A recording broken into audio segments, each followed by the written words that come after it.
عقل دو طرح کی ہوتی ہے، ایک عقل طبعی اور دوسری عقل سماعی۔ انسان عقل سماعی سے کوئی فائدہ حاصل نہیں کر پاتا اگر اس کے پاس عقل طبعی نہ ہو۔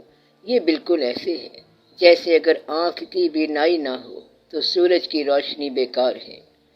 جب تک کوئی بات تیرے منہ میں بند ہے تب تک تم اس کے مالک ہو، اور جب تم اسے زبان سے ادا کر کے منہ سے نکال دیتے ہو تب وہ تمہاری مالک بن جاتی ہے۔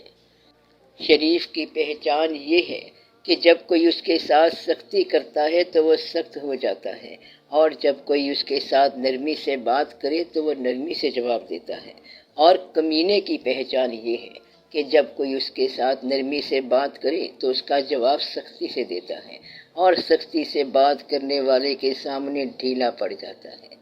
جب کوئی آدمی کسی دوسرے آدمی کے عیب کی تلاش میں رہتا ہے تو ایک وقت آتا ہے کہ اسے اس کا کوئی نہ کوئی عیب مل ہی جاتا ہے۔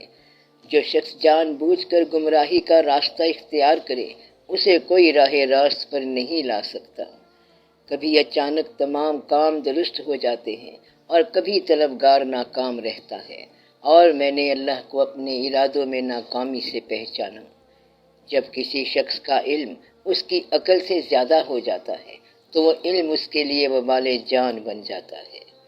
صدقے یقین کے ساتھ سوئے رہنا اس نماز سے کہیں بہتر ہے جس کے پڑھنے میں یقین شامل نہ ہو۔ جب عقل کامل ہو جائے تو کلام کم ہو جاتا ہے اور آدمی اکثر صحیح بات کرتا ہے۔ انسان مختار ہے یا مجبور؟